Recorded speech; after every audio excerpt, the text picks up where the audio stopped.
আচ্ছা, তো যেটা বলতেছিলাম আমরা যে আমরা হচ্ছে এখন যদি অপেম্পের ক্যারেক্টারিস্টিক্স নিয়ে একটু দেখি।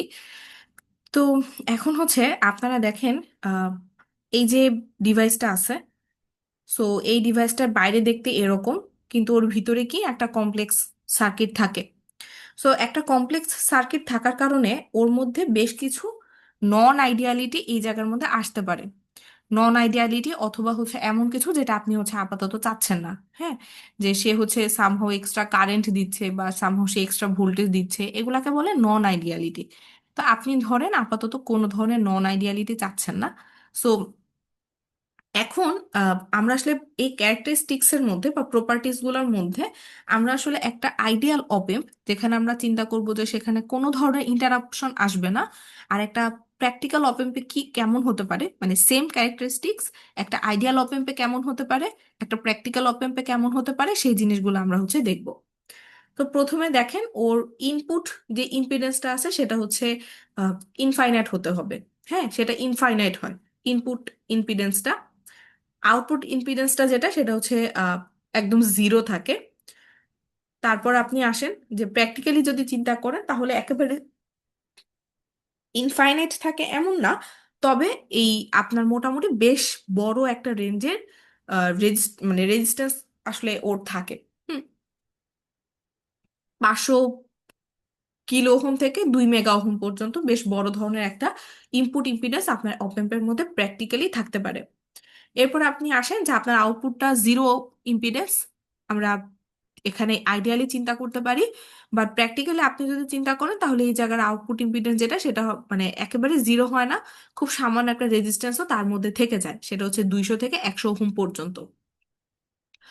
ওপেন লুপ আমরা বলছি যে আপনি ওপেন আসলে মানে ওপেন লুপে ইউজ করেন অথবা ক্লোজড লুপে ইউজ করেন, যেভাবেই করেন না কেন আপনার ওপেন হচ্ছে একটা মানে গেইন আপনাকে দিবে বা ও হচ্ছে সিগন্যালটাকে অ্যাম্প্লিফাই করবে।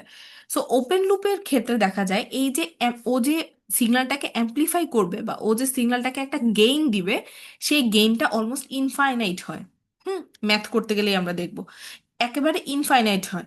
বাট প্র্যাকটিক্যালি একেবারে ইনফাইনাইট আমরা পাই না, সেই গেইনটা মোটামুটি দেখেন 20,000 থেকে 200,000 পর্যন্ত হতে পারে। তার মানে গেইনের ভ্যালু কত বেশি এটা হতে পারে। ইনফাইনাইট ব্যান্ডউইথ, ব্যান্ডউইথ মানে হচ্ছে ব্যান্ডউইথ জিনিসটা হচ্ছে ফ্রিকোয়েন্সির সাথে রিলেটেড, যে আপনার একটা কম্পোনেন্টের ভেতর দিয়ে কি পরিমাণ মানে কত থেকে কত রেঞ্জের ফ্রিকোয়েন্সি আসলে পাস করতে পারে। যদি ধরেন আপনার কাছে এমন একটা সার্কিট আছে, হ্যাঁ, যেই সার্কিট আপনাকে শুধুমাত্র লো ফ্রিকোয়েন্সি গুলাকে পাস করতে দেয়, তখন আপনি সেটাকে কি বলেন? লো পাস, তাই না?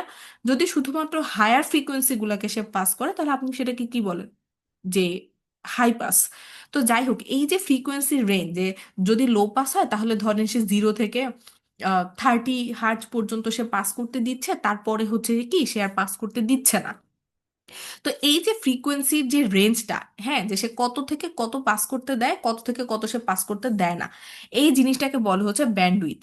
কিন্তু অপেম্পের ক্ষেত্রে দেখা গেছে যে ওর ব্যান্ডউইথটা হচ্ছে ইনফাইনাইট। ব্যান্ডউইথ ইনফাইনাইট মানে হচ্ছে যে আপনার ফ্রিকোয়েন্সি লো হোক অথবা হাই হোক, যে কোনো ধরনের ফ্রিকোয়েন্সিকে ও হচ্ছে কি তার ভেতর দিয়ে পাস করতে দিবে। এটা আইডিয়ালি। বাট আপনি যদি একটা প্র্যাকটিক্যাল অপেম্পের দিকে চিন্তা করেন তাহলে নর্মালি এটা তো আসলে এত আইডিয়াল তো হয় না যে সে কোনো কিছু মানে সবকিছুকে সমানভাবে পাস করতে দিচ্ছে। এটা আসলে হয় না, দেখা যায় যে ও হচ্ছে একটা লিমিটেড মানে কত সাম কিলো হার্টজ পর্যন্ত সে হচ্ছে আপনার মানে পাস করতে দিচ্ছে, তারপর হয়তো সামহাও সে আর পাস করতে দিচ্ছে না, অথবা পাস করতে গেলেও সেই জায়গা মানে আপনার সিগন্যালটা হচ্ছে কি মানে ডিস্টর্টেড হয়ে যাইতেছে। হুম, সেটা ঠিকঠাক মতো পাস হইতে পারতেছে না।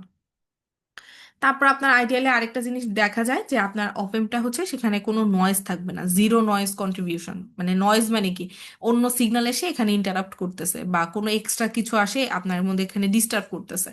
সো আইডিয়াল অপেম্পের ক্ষেত্রে আপনারা হচ্ছে এই নয়েজ কন্ট্রিবিউশন যেটা সেটা হচ্ছে একেবারে আইডিয়ালি জিরো। বাট দেখা গেছে প্র্যাকটিক্যাল অপেম্পের মধ্যে আসলে কিছু নয়েজ থাকে। তো নয়েজ গুলাই হচ্ছে আপনার মোটামুটি ওই যে অফসেট একটা ব্যাপার দেখছেন না এই জায়গার মধ্যে, যে অফসেট নাল অফসেট নাল। তো এই অফসেট নালগুলা ইউজ করা হয় যদি তখন যখন আপনার ওই অপেম্পের মধ্যে এই বিভিন্ন ধরনের নয়েজ থাকে, বিভিন্ন ধরনের নন আইডিয়ালিটি থাকে, তখন সেই জিনিসগুলাকে আপনি হচ্ছে মানে বাদ দেওয়ার জন্য এক্সটার্নালি কিছু ভোল্টেজ অথবা কিছু কারেন্ট দিয়ে, কারেন্টকে আপনি যে অফসেট নালের সাথে কানেক্ট করে আপনি হচ্ছে সেই নন আইডিয়ালিটি গুলাকে হচ্ছে বাদ দেন। হ্যাঁ, আচ্ছা, তারপরে আসেন জিরো ডিসি আউটপুট অফসেট। হ্যাঁ, জিরো ডিসি আউটপুট অফসেট মানে হচ্ছে যে আপনার দেখেন এখানে ইনপুট গুলার জন্য ধরেন আপনি একটা ভোল্টেজ ক্যালকুলেট করলেন। হ্যাঁ, যে আমার ইনপুট যদি এরকম হয় তাহলে আমার আউটপুট হচ্ছে এরকম হবে। একটা আপনি ধরেন ক্যালকুলেট করলেন যে আপনার আউটপুট হচ্ছে 5 ভোল্ট আসা উচিত। কিন্তু আনফরচুনেটলি আপনি যখন একটা আইডিয়াল অপ এম্পের ক্ষেত্রে আপনি যখন একটা মাল্টিমিটার দিয়ে আউটপুট ভোল্টেজ কত সেটা চেক করতে যাবেন, আপনি খেয়াল করবেন যে আপনার ওই ভোল্টেজটা 5 থেকে হয় একটু বেশি আসতেছে অথবা 5 থেকে একটু কম আসতেছে। তাহলে যদি কম আসে তাহলে কমে গেল কোথায়, আর যদি বেশি আসে তাহলে আপনার প্রশ্ন আসতে পারে তাহলে বেশি হইলো কোথায়। তো যাই হোক, এই কম বেশি হওয়াটা আসলে অপ এম্পের জন্য খুব স্বাভাবিক। কেন স্বাভাবিক? কারণ ওর ভিতরে আবারও একই কথা, এই যে একটা সার্কিট থাকে, এই সার্কিটের জন্য ও কিছু ভোল্টেজটা নিয়ে নিতে পারে যেটা লস হিসেবে কাউন্ট, অথবা সেখানে কিছু ভোল্টেজ এক্সট্রা অ্যাড করতে পারে। তো এই জিনিসগুলোকে আপনার বলে হচ্ছে DC offset. Output DC output offset, যে আউটপুটে যদি সে কোনো ডিসি ভোল্টেজকে এক্সট্রা দেয় অথবা নেয় তখন সেটাকে বলে ওই আউটপুট অফসেট। তো আইডিয়ালি মানে সেটা জিরো থাকে, যে না সে কোনো কিছুই দিবে না, সে কোনো কিছুই নিবে না। বাট প্র্যাকটিক্যালি এটা আসলে নন জিরো হয়, মানে সামান্য হলেও কিছু অফসেট আসলে থেকে যায়।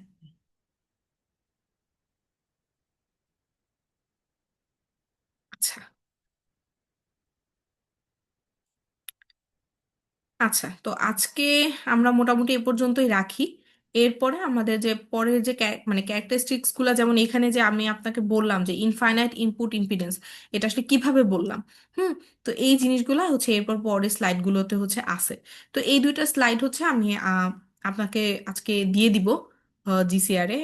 তো আপনারা হচ্ছে দেখতে পারেন। হুম, তাহলে নেক্সট শুক্রবার আমাদের 2 নাম্বার স্লাইড শেষ হওয়ার পরে যদি সময় থাকে তাহলে আমরা 3 নাম্বার স্লাইডেরও কিছু জিনিস আলোচনা করব। ঠিক আছে, তাহলে আজকে আপনাদের ক্লাস। ম্যাম, 1 নাম্বার স্লাইডের কি কি পড়তে হবে একটু সামারাইজ করলে ভালো হয়। 1 নাম্বার স্লাইড থেকে আপনারা ডেফিনেশন, আসেই তো ডেফিনেশন, ডেফিনেশন পড়বেন। তারপরে অপেম্পের ছবি আঁকা এগুলো প্র্যাকটিস করবেন, শিখবেন।